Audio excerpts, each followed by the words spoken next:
Y creo que pueden ver ya lo que tengo en pantalla, ¿verdad?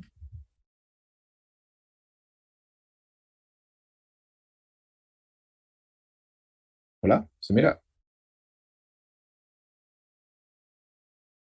Sí, le excede. Ok, perfecto. Pues esta es la ecuación de Chapman-Kolmogorov, lo último que mirábamos, y creo que prestamos atención a estas observaciones, ¿verdad? De la ecuación Chapman-Kolmogorov. La primera observación es que la ecuación que enunciamos tiene sentido únicamente si la cadena es homogénea en tiempo. ¿Por qué? Porque en la ecuación de Chapman-Kolmogorov necesitamos esta matriz de m pasos y esta matriz de n pasos, ¿verdad? Y nosotros esta matriz de m pasos y n pasos la construimos suponiendo que había homogeneidad en tiempo, ¿verdad? Entonces, si el tiempo no es homogéneo, esta ecuación no es cierta. ¿De acuerdo? Eh, y la otra observación es que para la construcción de la ecuación de Chapman-Kolmogorov se precisó que los tiempos m y n sean no negativos. Pues el hecho de que exijamos que m y n sean no negativos, o sea, estos exponentes que están aquí, el hecho de que necesitemos que sean no negativos, tiene dos explicaciones. Una es que Sm y Sn pues nos da la probabilidad de que en el tiempo m la cadena entre en el estado J. Si el tiempo fuera negativo, eso carece ya un poquito de sentido, ¿verdad? Los tiempos negativos. Eso por un lado. Por otro lado, si este m fuera negativo o este n fuera negativo, estaríamos hablando prácticamente de la inversa de la matriz P a la m. Y nosotros no tenemos certeza de que estas matrices de transición sean invertibles, ¿verdad? Entonces, como no tenemos la certeza de que sean invertibles, no podemos permitir que estos exponentes sean negativos. Y de hecho aquí les menciono un ejemplo de una matriz de transición que no es invertible. Ups, gracias, Catherine, no, se me había olvidado la grabación. Gracias. Recording in progress. Ok, pues como les estaba diciendo, ¿verdad? Entonces, no tiene sentido que M y N sean negativos porque no tenemos, la segunda explicación es que no tenemos certeza de que la matriz sea invertible, ¿verdad? Y la primera es que no tiene mucho sentido hablar de tiempos negativos, ¿ok? Y de hecho aquí les menciono un ejemplo. Supongamos que tenemos una cadena de Markov en la que todas las variables aleatorias x sub i son independientes. Pues bueno, la matriz de transición P no poseerá inversa. ¿Entienden ese ejemplo que doy ahí o les gustaría que lo trabajemos un poquito más? De mi parte, preferiría que lo explique. Sí, ok. Vamos a ver. Yo estoy dando ahí un ejemplo de una matriz de transición que no tiene inversa, ¿verdad? Y esa matriz habla de una cadena de Markov donde las variables son independientes en tiempo. Entonces vamos a analizar ese ejemplo antes de pasar a lo otro. De hecho, creo que me voy a traer eso para aquí. Vamos a ahondar un poquito en esto.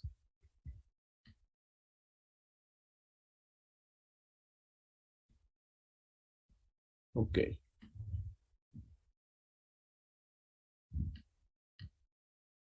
Recapitulando entonces, estamos interesados ahora en esta parte,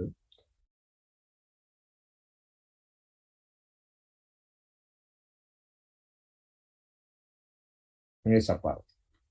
Supongamos entonces que tenemos una cadena de Markov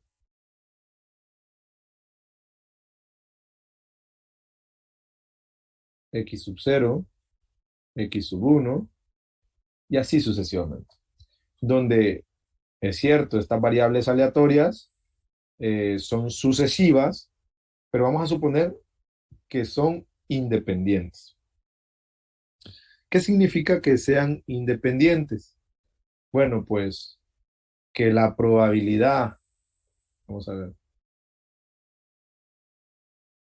voy a decir esto, ¿verdad? Donde x sub i y x sub j son independientes. Bueno, siempre y cuando i sea distinto de j, ¿verdad? O sea, x0 y x4, por ejemplo, son independientes, ¿verdad? Entonces, ¿qué quiere decir que sean independientes? Bueno, quiere decir que la probabilidad de que x1, por decir algo, sea igual o esté en el estado j dado que x0 estaba en el estado y, ¿a qué es igual esta probabilidad? Si esta variable y esta variable son independientes. Cuando los eventos son independientes, ¿a qué era igual esta probabilidad? ¿Recuerdan que lo mirábamos?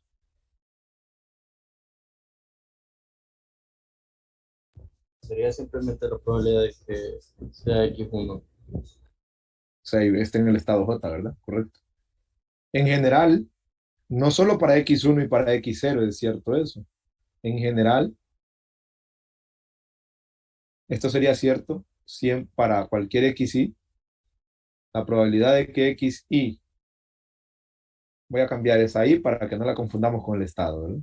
La probabilidad de que xm esté en el estado J, dado que xn está en el estado i, en general, sería simplemente la probabilidad de que xm esté en el estado J. Esto siempre y cuando y sea distinto de J, ¿verdad? Siempre y cuando eso. Ah, o sea que la probabilidad de que en esta variable yo entre en el estado J no depende de esto. Bueno, ¿y cómo quedaría entonces nuestra matriz de transición? Pensemos en nuestra matriz de transición. Yo no sé cuántos estados tenga esta cadena, porque estoy suponiendo una cadena arbitraria, ¿verdad? Sí, pero no nos importa tanto eso. Supongamos que aquí tengo el estado uno, el estado 2, hasta un estado S, supongamos. Y aquí lo mismo, ¿no? Un estado uno, un estado 2, hasta un estado S. ¿Qué probabilidad debería ir aquí?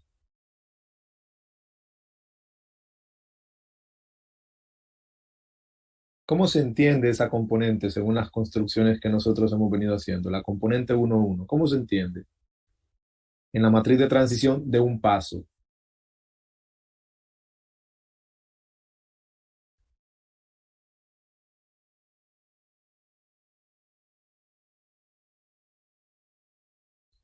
Ajá, ¿esta componente qué significa para nosotros? Esa es La, la probab- Ajá, la probabilidad de que la cadena entre en el estado 1, dado que está en 1 en el tiempo n. dado que x0 estaba en el estado uno, ¿verdad? Pero como los eventos son independientes, ¿a qué es igual esto? Realmente la probabilidad de que esté en 1. Ajá, la probabilidad de que, en el estado uno esté en uno. Pues a esta probabilidad, vean que esta es distinta de una condicional, la vamos a llamar simplemente P1. Bueno, pues entonces aquí en lugar de tener P11, lo que tengo es básicamente P1. Y aquí teníamos nosotros la componente P21. Bueno, ¿qué es P21? La probabilidad de que X1 esté en el estado.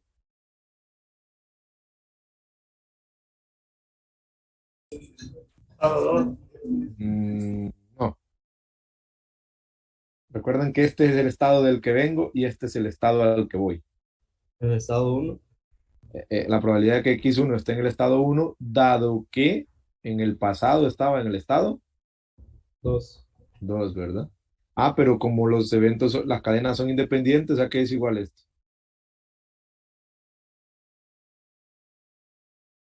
A P1 de nuevo. La probabilidad de que X1 sea igual a uno, que es lo que nosotros llamamos P1. Ah, bueno, entonces esto vuelve a ser igual a P1. Y para cualquier estado, digamos que aquí viniera el estado 3, esto va a ser igual a P1 y esto va a ser igual a P1. Lo mismo pasaría con este. La probabilidad de que X1 esté en el estado 2, dado que X0 estaba en el estado uno, va a ser una P sub 2. La probabilidad de que X1 esté en el estado 2, dado que X0 estaba en el estado 2, va a ser la misma, porque son independientes. El dado que no afecta. ¿Y qué creen que va a pasar entonces? Aquí va a haber una PS, una PS, una PS. ¿Qué tiene de característica esta matriz que hemos construido ahí? ¿Qué tiene de especial?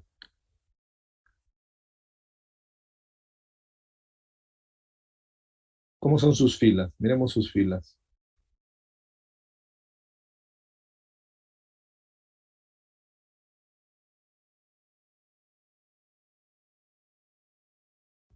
Son iguales.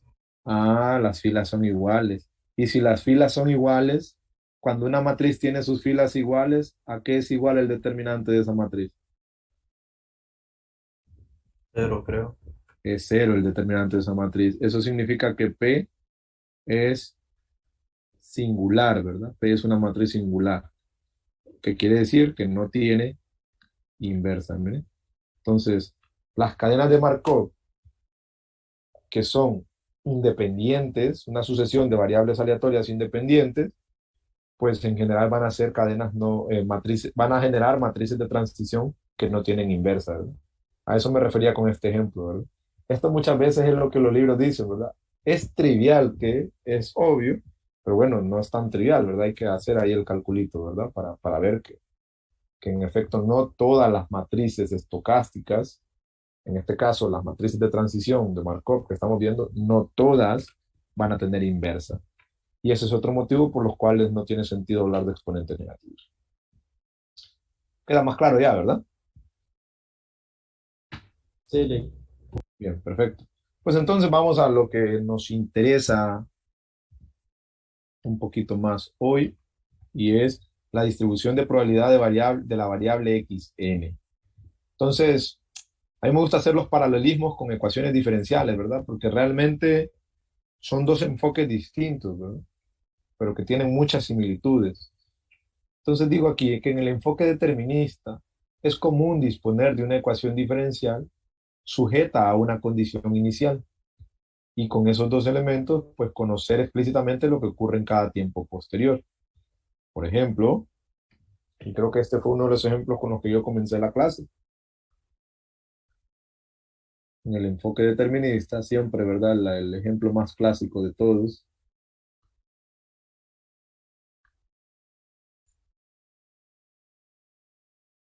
¿ok? Que sería eh, derivada de y con respecto a t igual a y, por ejemplo, ¿verdad?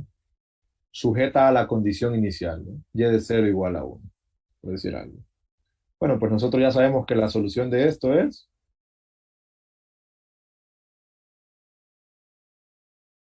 ¿cuál es la solución de esto? Es e a la t, ¿verdad? Una constante por e a la t. ¿Sí? Como no estamos en clase de ecuaciones diferenciales, no vamos a detenernos tanto a esto. ¿Sí? Pero esto es una constante por e a la t. Bueno, cuando yo quiero graficar esa solución,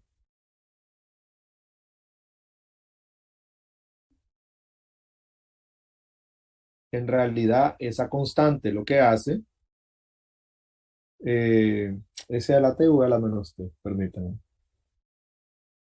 De y el logaritmo natural t, sí, es e a la t. Pues esa constante lo que hace, ¿verdad? Es que para cada tiempo t me da una familia, ¿verdad? De exponenciales posibles. Creo que iría así, ¿verdad?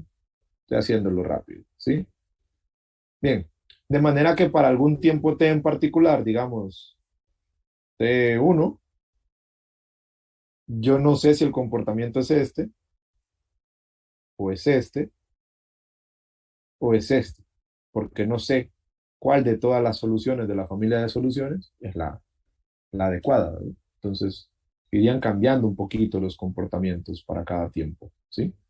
Pero cuando yo ya incorporo la condición inicial, cuando ya evaluamos, entonces yo evalúo y de 0 igual a 1, pues me queda 1 igual a c y a la 0, ¿no? El tiempo lo evalúo en 0 y y de 0 es 1. De manera que ya sé que la constante es 1, ¿sí? Entonces, esto es 0, ¿no?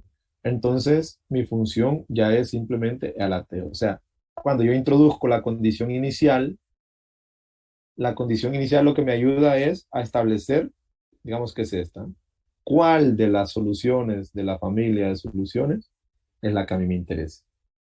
Entonces yo puedo descartar las anteriores. Y como yo ya descarto todas las anteriores, yo sé en cada tiempo lo que me debo esperar. En cada tiempo lo que me debo esperar. Todo queda determinado por la condición inicial, ¿verdad? Por esa condición inicial. Bueno, pues eso es en el enfoque determinista. En el enfoque estocástico, para nosotros estos tiempos es lo que hacemos con la matriz multipasos, ¿no? Cuando elevamos a la 1, a la 2, a la 3, Vean que una de las cosas interesantes es que en el enfoque que nosotros tenemos, solo admitimos tiempo uno, tiempo 2, tiempo 3, ¿verdad? No tiene sentido hablar de tiempos intermedios. Pero bueno, algo similar vamos a intentar hacer nosotros, pero no con la certeza del determinismo, ¿verdad?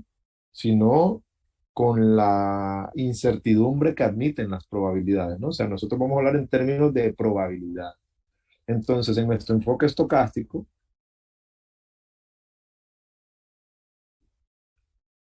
necesitamos crear algo parecido a esto, a una condición inicial. Bueno, ¿qué sería esa condición inicial? Vamos a ver, en el enfoque estocástico es algo parecido. Nosotros estamos intentando predecir un comportamiento, pero nuestros tiempos, ¿en qué los guardamos esos tiempos?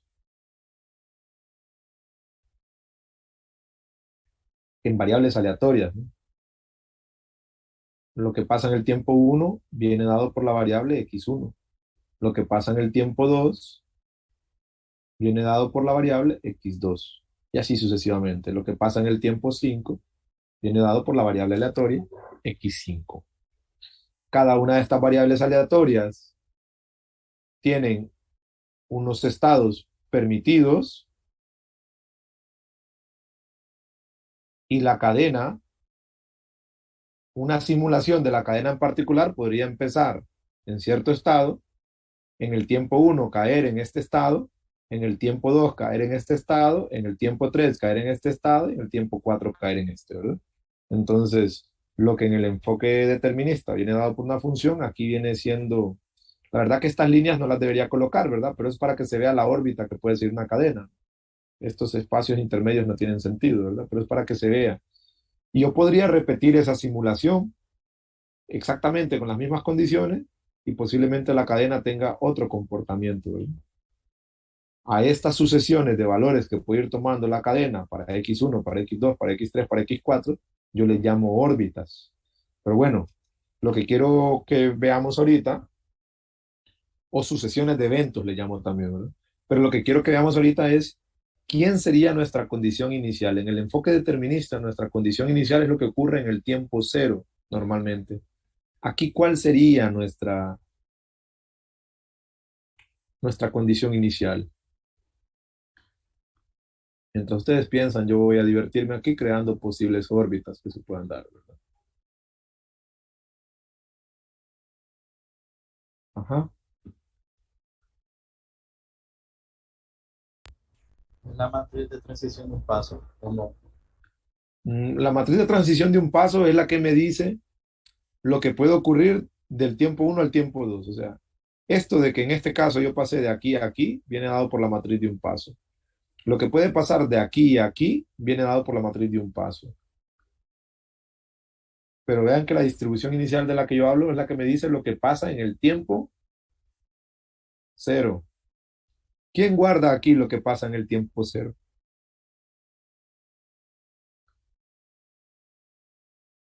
¿Qué variable aleatoria es esa?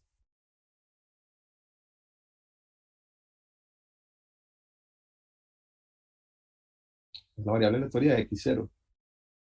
Ok, pero la variable aleatoria de x0 podría empezar aquí o podría empezar aquí, suponiendo que estos son los estados, ¿no? O aquí, o aquí, o aquí. Pues entonces, la condición inicial en una cadena de Markov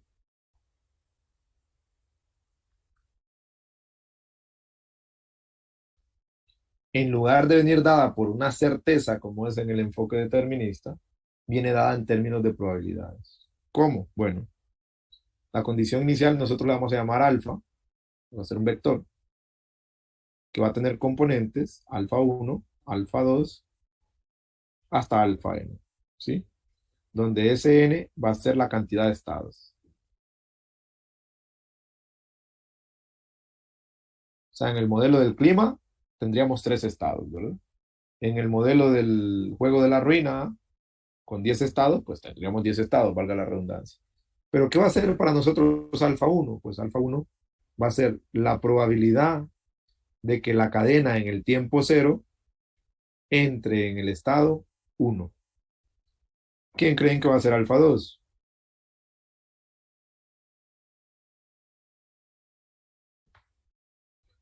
La probabilidad de que la cadena en el tiempo cero entre en el estado 2. Y así sucesivamente, ¿verdad? Este es un vector. Alfa 1 es este, alfa 2 es este, y así sucesivamente hasta alfa n. ¿Qué sería alfa n? Pues la probabilidad de que la cadena en el tiempo cero entre en el estado n. O sea, la distribución inicial viene dada por la probabilidad de que la cadena empiece aquí, o aquí, o aquí, o aquí, o aquí. Y esas probabilidades las apiñamos en un vector, ¿sí? Cierro el vector aquí. Este es un vector fila, ¿verdad? Este es un vector fila. Ojo, si yo sumo estas probabilidades, ¿cuánto debería dar esa suma? Si esas son si esta es la distribución de probabilidad de la variable aleatoria x0, ¿cuánto debería dar la suma de las probabilidades?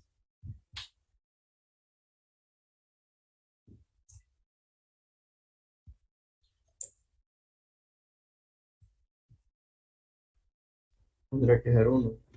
Correcto, porque aquí estoy dando la función masa de probabilidad de la variable aleatoria x0. O sea, aquí estoy abarcando todos los posibles estados en los que puede estar x0 y sus probabilidades. Entonces, la suma de todo esto debe ser 1, ¿verdad? Importante, entonces. La sumatoria a lo largo de i de las probabilidades de que x sub 0 esté en el estado i debe ser 1. O sea, para que su condición inicial, que ahora va a venir dada por un vector, esté correcta, la suma de esas componentes debe dar 1. Bien, entonces esto va a completar nuestro modelo. Miren que si ustedes quieren predecir el futuro, entre comillas, ¿verdad? No me gusta mucho eso, pero si ustedes quieren predecir el futuro, en el caso del clima, a partir de que saben que hoy estuvo soleado, pues ustedes le ponen un 1 a la probabilidad de que hoy haya estado soleado, por ejemplo, ¿sí? Y al resto cero, ¿verdad? Cuando ya tienen la certeza. Si no saben qué es lo que ha ocurrido, pues entonces ahí sí hablamos de probabilidades. O sea que una de estas probabilidades bien puede ser uno, ¿verdad? Cuando tenemos la certeza de algo. Bueno, entonces la pregunta que nos deberíamos plantear, y vamos a ir al libro, ¿verdad? Porque aquí tengo esto, miren. Vamos a leer un poquito. Decía, ¿verdad? En el enfoque determinista es común disponer de una ecuación diferencial sujeta a una condición inicial y con estos dos elementos conocer explícitamente lo que ocurre en cada tiempo posterior. Análogamente, o sea, comparando con aquel enfoque, en una cadena de Markov es posible definir una condición inicial, entre comillas, ¿verdad? Que nos permite realizar inferencias de lo que ocurrirá en el tiempo n. Dicha condición inicial es en realidad la distribución de probabilidad de la variable x0, que puede perfectamente ser representada mediante un vector fila, ¿no? Al que llamamos alfa, donde alfa 1 es la probabilidad de que x0 esté en el estado 1, alfa 2 es la probabilidad de que x0 esté en el estado 2, etcétera, ¿no? Normalmente esto nosotros lo podemos deducir desde la observación o desde un historial de datos, dependiendo del problema que estemos investigando, etcétera, ¿sí? Entonces, dice lo siguiente. Tal vez me ayuda Colbert a leer esta parte. Ok, en ese punto tendría que preguntarnos cómo se ve la probabilidad de que en el tiempo en la cadena esté en un estado J específico. Note que esta pregunta prescinde de conocer el estado en el que se encontraba la cadena en cualquier punto del pasado. Es decir, en lugar de saber la probabilidad de que la cadena entre en el estado J en el tiempo n dado que está en el estado I en el tiempo cero, queremos conocer simplemente la probabilidad de que esté en el estado J en el tiempo n, sin importar el punto en el que inicia la cadena. Ahí, una pausa ahí, Colbert. Gracias. O sea, quise escribir esto, ¿verdad? Porque a veces el estudiante no entiende la diferencia entre esto y esto. Cuando yo pregunto por la probabilidad de que la cadena esté en el estado J en el tiempo n, dado que en el tiempo cero entró en i, lo que quiero saber es, digamos, este es el tiempo cero, miren, y lo voy a poner aquí. Este es el tiempo cero. Entonces, si yo quiero saber, y vamos a suponer que este es el tiempo n, olvidémonos del 4. Si yo quiero saber la probabilidad de que la cadena esté en este estado, digamos que este es el estado J,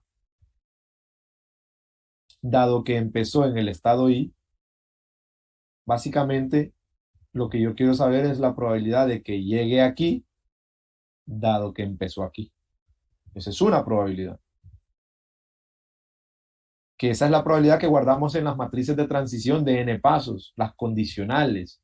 La probabilidad de que esté aquí, dado que empezó aquí, la probabilidad de que esté aquí, dado que empezó aquí, etcétera. Nosotros guardamos todas esas condicionales en la matriz multipasos. Pero esto que quiero conocer ahora es distinto. ¿Por qué? Porque ahora solo me estoy preguntando por la probabilidad de que en el tiempo n la cadena pase por este estado. Ya no me importa si empezó aquí, ya no me importa si empezó aquí o si empezó aquí.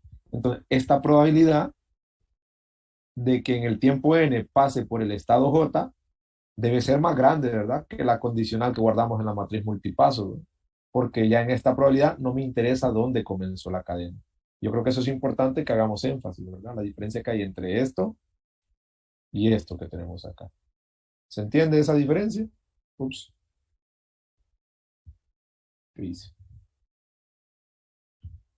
¿Se entiende esa diferencia, chicos?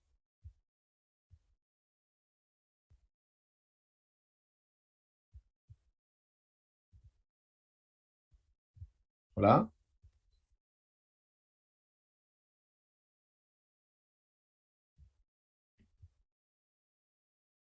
¿están ahí? Sí, Ok. Entonces, esta probabilidad nosotros podemos asumir que debería ser mayor o igual que esta, ¿verdad? Porque esta me restringe, ¿ve? A partir de un estado. Y a esta no le importa en qué estado haya empezado. ¿Ok?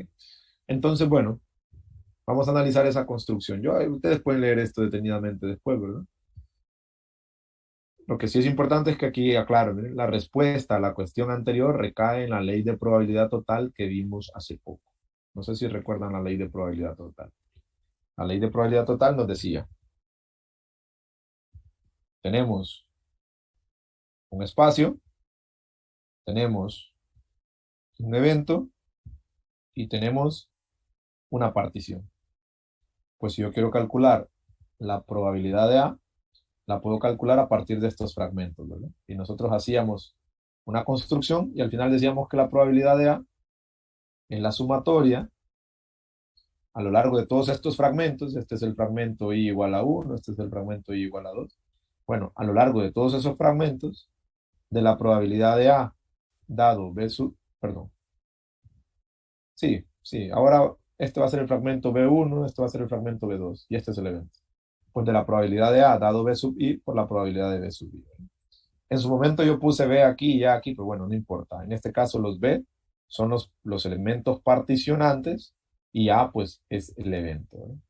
En la ocasión anterior ya había llamado B al evento y A1 a 2 a los particionantes. Bueno, no importa eso. ¿Sí? Bueno, pues en este caso, nuestro espacio omega, nuestro omega, vean qué grandes omega, son todas las posibles órbitas que se pueden dar, toditas, que la cadena pase por aquí, que la cadena sea constante, que la cadena baje, o sea, todas esas órbitas. Ese va a ser nuestro espacio omega. Quiero que pensemos en el espacio de todas las posibles órbitas o sucesiones que se podrían dar acá, como omega. Y la partición van a ser, bueno, en A1 van a estar todas las órbitas que empezaron en este estado, en el tiempo cero. En A2 van a estar todas las órbitas que empezaron en este estado en el tiempo cero. Vean que cualquier órbita que empiece aquí no está aquí, porque son distintas totalmente, ¿verdad? ¿Por qué son distintas? Pues porque su punto de partida es distinto. Aunque el resto sean iguales, aunque el resto sean iguales, como empezaron en distintos puntos, esta órbita es distinta de esta, ¿sí? Esta de acá es distinta de esta de acá. Entonces, cuando yo ponga todas las órbitas aquí, esto sería como un rectángulo totalmente relleno, ¿verdad? O sea, porque eso cubre todo el espacio, ¿sí? Pero bueno, cualquier órbita que haya empezado acá no va a estar aquí. Cualquier órbita que haya empezado aquí no va a estar allá. De manera que eso particiona las órbitas. ¿Cómo las particiona? Bueno, en A1 están las que empezaron aquí, en A2 están las que empezaron aquí. Y eso me habilita a mí para poder utilizar la ley de probabilidad total, que es esta, ¿sí? Pues vamos a seguir la lectura, habiendo hecho eso. para que veamos cómo la vamos a utilizar. Bueno, suponga entonces que el espacio de estados S de la cadena tiene S elementos, ¿sí? S minúscula elementos, el espacio de estados. Entonces, A1, A2 hasta A sub S, vean, en A1 las cadenas, todas las, van a estar todas las órbitas que empezaron en el estado 1.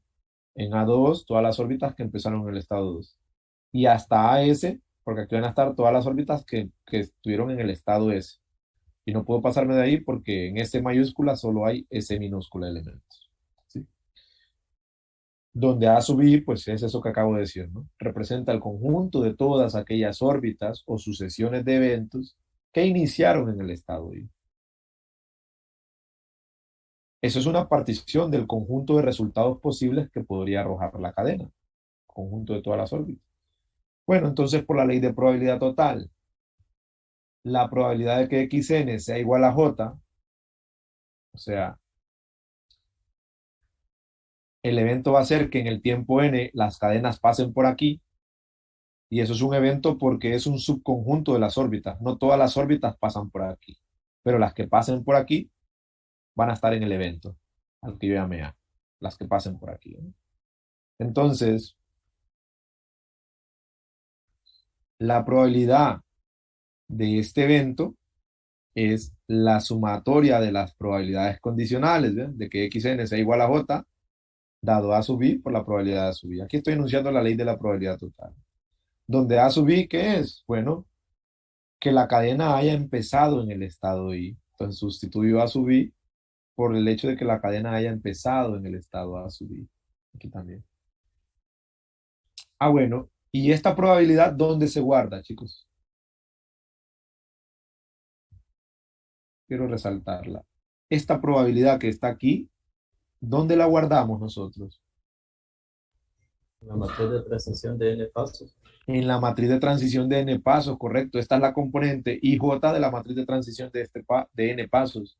¿Y esto dónde se guarda? La condición inicial. Esa es la condición inicial, perfecto. Vamos a hacer un resumen, ¿no? Estamos haciendo el paralelismo. Aquí están todas las órbitas. Aquí está mi evento. Y bueno, lo que estoy diciendo es que mi evento es que en el tiempo n la matriz entre en el estado J, ¿sí? Y lo estoy reconstruyendo a partir de las que empezaron en el estado 1, a partir de las que empezaron en el estado 2, pero que en el tiempo n pasaron por ahí, ¿verdad? Así lo estoy haciendo. Bueno, pues entonces tenemos que la probabilidad de que en el tiempo n la cadena entre en el estado J es la sumatoria a lo largo de i de la probabilidad de que en el tiempo n entremos en el estado J, dado que x0 estaba en el estado i, por la probabilidad de que x0 sea en el estado i. Eso es lo que teníamos allá, ¿verdad? Pues bueno, tal como lo dice Colbert, esta probabilidad se guarda en la matriz de n pasos. Y esta es la condición inicial. Entonces voy a hacer aquí un arreglo, ¿sí? Voy a decir aquí, esto es la probabilidad de que x0 sea igual a i, y esta es la componente ij de la matriz de n pasos. ¿Y qué estoy multiplicando aquí cuando yo recorro todos los i's? Vean que la j queda fija, ¿verdad? Porque es lo que quiero calcular, la probabilidad de que entremos en ese estado. Este estado yo lo conozco. ¿Quién va variando aquí? La fila de la matriz. La fila de la matriz. ¿Y este producto cómo podríamos verlo? Vamos a ver. Lo vamos a extender un poquito, lo voy a extender un poquito. Esto sería la probabilidad de que x0 sea igual a 1 por la componente 1j de la matriz de n pasos, más la probabilidad de que x0, uy, ese paréntesis no va, más la probabilidad de que x0 sea igual a 2 por la componente 2j de la matriz de n pasos. Y así sucesivamente, ¿verdad? Más la probabilidad hasta que llega al último estado, ¿verdad? Esto va a recorrer todos los estados. Entonces la probabilidad de que x0, digamos, sea igual a s minúscula por la matriz de transición SJ. ¿Qué es ese producto? Pero es bastante producto punto. Es el producto punto, correcto, pero ¿de quién con quién? Vamos a decir, esta probabilidad es alfa uno, ¿verdad? Es la componente uno. Miren, la probabilidad de que x0 sea uno es la componente uno de la condición inicial. La probabilidad de que x0 sea igual a 2 es alfa 2, es la componente 2 de la condición inicial. Entonces, aquí lo que tengo, perdón, es alfa uno. ¿Y con quién se está multiplicando alfa uno? Quiero que identifiquen esto, ¿dónde está en la matriz de n pasos?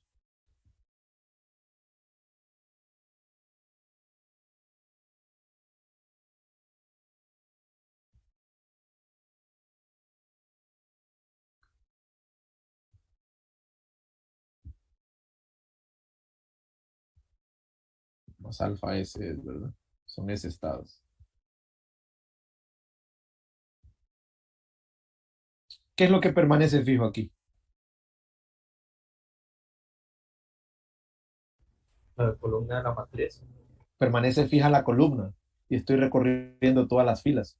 Ah, estoy multiplicando el vector alfa con la columna, voy a poner aquí un asterisco, con la columna J, ¿verdad? Pongo el asterisco porque recorro todas las filas, entonces, fila uno, fila 2. Entonces estoy multiplicando el vector alfa con la columna J de la matriz de transición de n pasos, ¿verdad? Importantísimo. Multiplicación de la condición inicial alfa, que es un vector,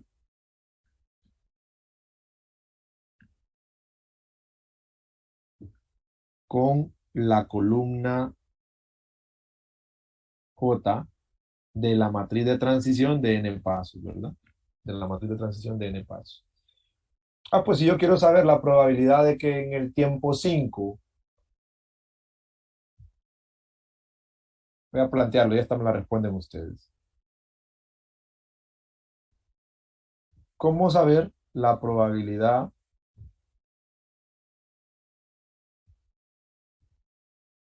de que en el tiempo 5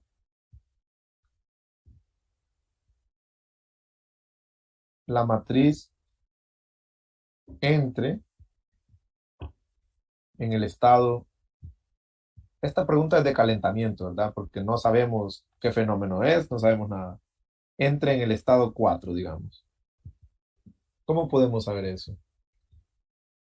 Suponiendo que conocemos la distribución inicial y la matriz de transición P.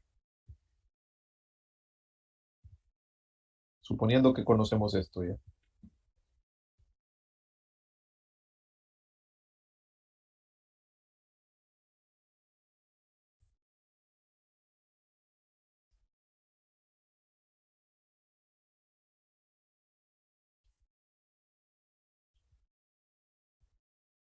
Ajá.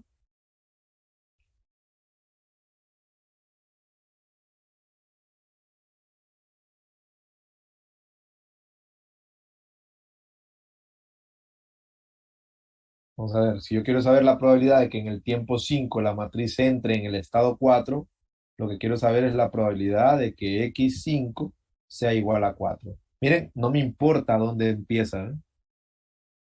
Ah, bueno, ¿cómo hago esto entonces?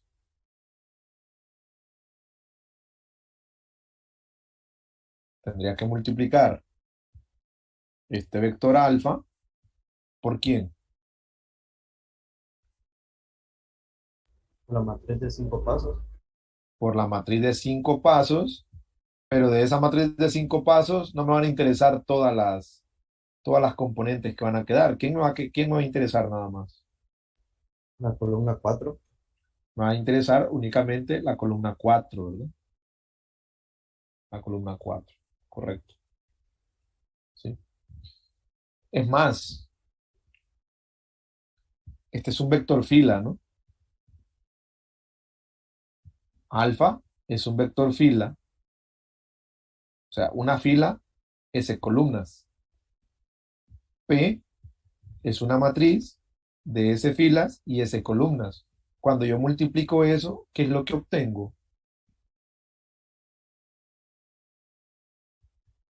¿Qué se obtiene de Un multiplicar vector este vector? Ajá, se obtiene un vector, correcto. ¿De cuántas componentes?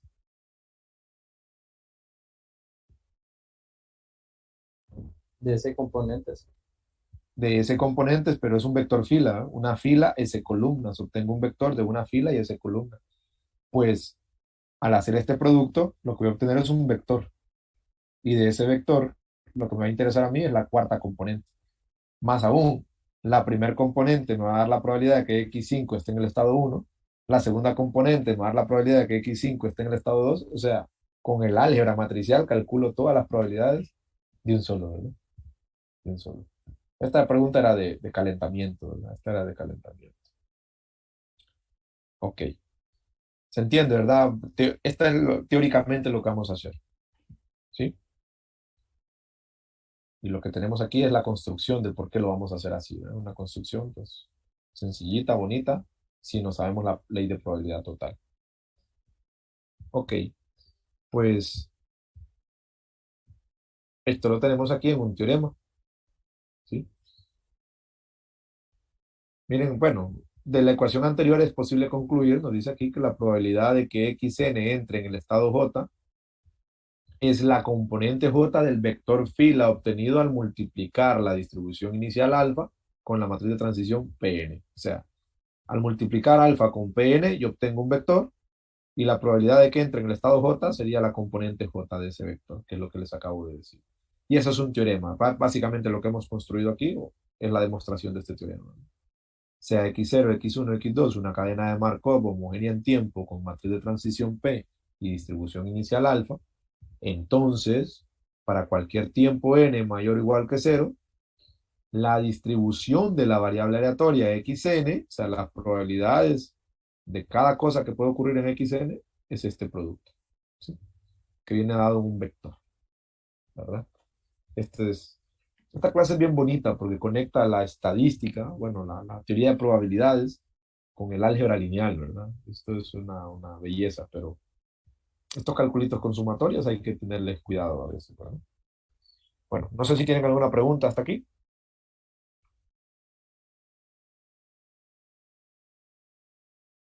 De mi parte, no.